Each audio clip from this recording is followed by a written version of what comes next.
Welcome.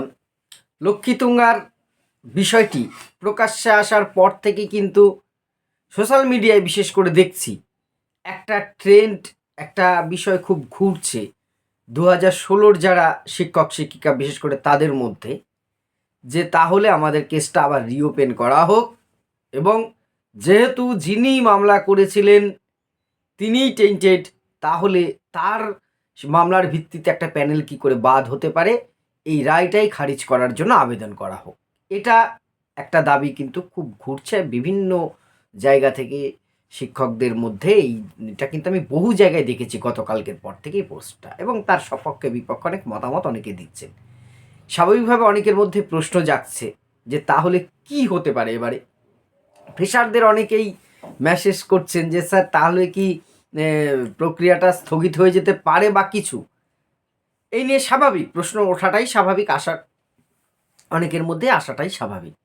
কিন্তু কি হতে পারে প্রথমেই বলি, আপাতত তেমন কোনো সম্ভাবনা নেই বা তেমন হওয়ার চান্স নেই যে একটা নিয়োগ প্রক্রিয়া যেটা এতটুকু হয়েছে ফট করে বাদ হয়ে যাবে। দেখুন, অন্য কোনো কারণে আমি বলেছি এই নিয়োগ নিয়ে হাজারটা কেস আছে, কোন কেসে কি স্টে অর্ডার কি কখন আসবে কি না আসবে সেটা বিতর্কের ব্যাপার হতে পারে, যদি আসার সম্ভাবনা নেই। শুধুমাত্র 10 মার্কসের মামলাটা একটু গরমিল করে দিতে পারে সব কিছুকে, বাদ বাকি কোনো সম্ভাবনা এখন অবধি নেই। এই মামলাতেও কিন্তু কিছু হবার নয়। হ্যাঁ, আমি যতটুকু তথ্য পেয়েছি সেখান থেকে বলছি, আপনারা যারা সাকসেস হয়েছেন তারা এইসব দেখে কিন্তু হতোদ্যম হবেন না, বা এমন কিছু হবার নেই। বিশেষ করে যারা 2016-র যোগ্য আছেন, পয়সা দিয়ে চাকরি পাননি, তারা চাইতেই পারেন। আর এই ফাঁকে কিছু অযোগ্য যারা আছেন তারাও লাফাচ্ছে, হ্যাঁ আমাদের চাকরিটা গেল কি করে, আছে কিন্তু, এটা অস্বীকার করার নেই। এবং যোগ্যদের বেশেও যে লক্ষ্মীতুন্ডার মতন দু চারজন নেই সেটা এখন আর কেউ হলফ করে বলতে পারে না, কারণ তার একটা কিন্তু সামনে এসেছে। কি মনে হয় আপনারাও কিন্তু এটা বলছেন, কারণ যিনি মামলা করলেন তিনিই যখন টেন্টেড বেরোলেন, তাহলে যে আরও কিছু এরকম ভিড়ে মিশে নেই সেটা কিন্তু আর বলা যায় না এখন। তবে তার মানে এটা কিন্তু নয় 2016-র যারা যোগ্য শিক্ষক তাদের আমি অসম্মান করছি। আমি প্রথম দিন থেকে তাদের পাশে ছিলাম, যারা যোগ্যতার বেশি, কিন্তু যেগুলো এই টেন্টেড তাদের চাকুরির থেকে শুধু মানে বাদ দেওয়া কেন, তারা জীবনে এইসব পরীক্ষা না বসতে পারে বা তার চেয়ে কঠোর শাস্তি দেওয়া উচিত। সাথে সাথে অবশ্যই যারা বিক্রি করেছে তাদের তো আরও। কিন্তু যে জায়গাটা এই মুহূর্তে, যে তাহলে কি কেসটা রিওপেন হলে কি হতে পারে, দেখুন রিওপেন আমি বললাম আর হয়ে গেল, সুপ্রিম কোর্ট শুনে নিল, তেমনটা হতে পারে না। হ্যাঁ, যিনি মামলা করেছিলেন শুধুমাত্র উনি নয়, মামলাকারী কিন্তু আরও আছে, একটা মামলা নয় আরও আছে, এটাও মাথায় রাখবেন।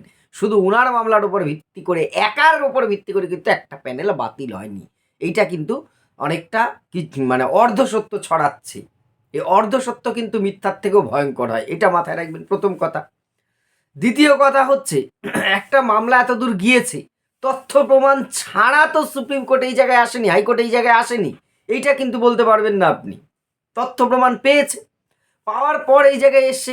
তাহলে আজকে উনি দুর্নীতিবাজ বেরিয়েছে মনেই, যারা দুর্নীতি করেছেন তারা সবাই মানে সাধু পুরুষ হয়ে গেলেন, বা যারা সৎ তারা সবাই অসৎ হয়ে গেলেন, তা কিন্তু নয়। দেখুন, প্যানেল তো বাতিল কোনো কোর্টই করতে চায়নি। প্যানেল কোর্ট তো বারবার এসএসসিকে বলেছিল আপনার ওএমআর পাবলিশ করুন, তথ্য দিন, সেগ্রিগেট করে দিন, যোগ্য অযোগ্য পৃথক করুন, বলেছিল অনেকবার, এটা আমরা সবাই জানি।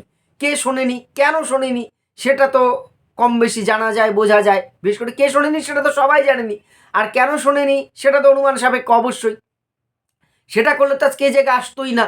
তাহলে আজকে হঠাৎ কোর্টে যাবে যে না হুজুর আবার আমার এই মামলাটা দেওয়া হোক, সমস্ত রায় উল্টে দেওয়া হোক, সুপ্রিম কোর্ট তা করবে না, আমার অনুমান বা অভিজ্ঞতা যা বলে। কারণ এত কাঠখড় পুড়িয়ে একটা রায় এসছে, নিজের রায় আমি নিজে আবার চেঞ্জ করব এতদিন পরে, তাহলে সেটা খুব একটা সমাজের কাছে ভুল বার্তা যাবে, তেমন কিন্তু হওয়ার সম্ভাবনা খুব ক্ষীণকম। হ্যাঁ, কেসটা রিওপেনের জন্য কিছুজন নিশ্চয়ই আদালতে যাবেন, আইনজীবীরা আবার একটু এদেরকে বোঝাবেন, হ্যাঁ হ্যাঁ হয়ে যাবে। দেখুন, আইনজীবীদের পেশা এটা, ব্যবসা সোজা কথায়, তারা তো তাদের মতন চলবেই, তাদের কথায় সব সময় বিশ্বাস করাটাও কিন্তু কতটা যুক্তিযুক্ত সেটা নিয়েও প্রশ্ন আছে, প্রশ্ন থাকা উচিত। তো সেই জায়গাটা কিন্তু অতটাও সহজ হবে না। প্যানেলটা আর রিওপেন হওয়া মানেই প্যানেল বাতিল হয়ে যাবে এটাও ভাববেন না। ফলে যেভাবে চলছে প্রক্রিয়াটা কিন্তু সেভাবেই আপাতত চলবে। তাই যারা নবম দশমের ইন্টারভিউয়ের প্রস্তুতি নিচ্ছেন তারা অনেকে হতোদ্যম হয়ে যাচ্ছেন, চিন্তা করছেন এটা হতে পারে সেটা হতে পারে। না, তেমন কিছু হবে না, আপনারা যেমন প্রস্তুতি নিচ্ছেন নিন। তবে হ্যাঁ, ওই যে আগেও বলেছি 10 নম্বরের যে অভিজ্ঞতার মামলা সেটা কিছু হলে হতে পারে, তার মনেই নয় যে নিয়োগ বাতিল হবে। কারণ সেটার জন্য ওই যে এসএসসিকে কোর্ট নির্দেশ দিয়েছে একটা নোটিফিকেশন দিয়ে দিন, কর্তৃপক্ষ দায়ী নয়। ঠিক সেরকম একটা নোটিশ দাঁড় করিয়ে দিয়েছে যে যা হবে কোর্ট যা অর্ডার দেবে তার উপরে কিন্তু নিয়োগ প্রক্রিয়ার ভবিষ্যৎ নির্ভর করবে। সেটা আমি, আপনি, আমরা সবাই মানতে বাধ্য থাকব, এটা বলেই দিয়েছে। সেটার জন্য যদি কিছু হয় সেটা পরের কথা, দেখা যাবে সেটা। কিন্তু এই মুহূর্তে এই লক্ষ্মী তুন্দার বিষয় নিয়ে প্যানেল স্থগিত হয়ে যাবে, নিয়োগ বাতিল হয়ে যাবে, এই ধরনের যারা বলছেন সেটা কিন্তু সঠিক নয়। তেমন হওয়ার সম্ভাবনা অন্তত আপাতত কিছু নেই।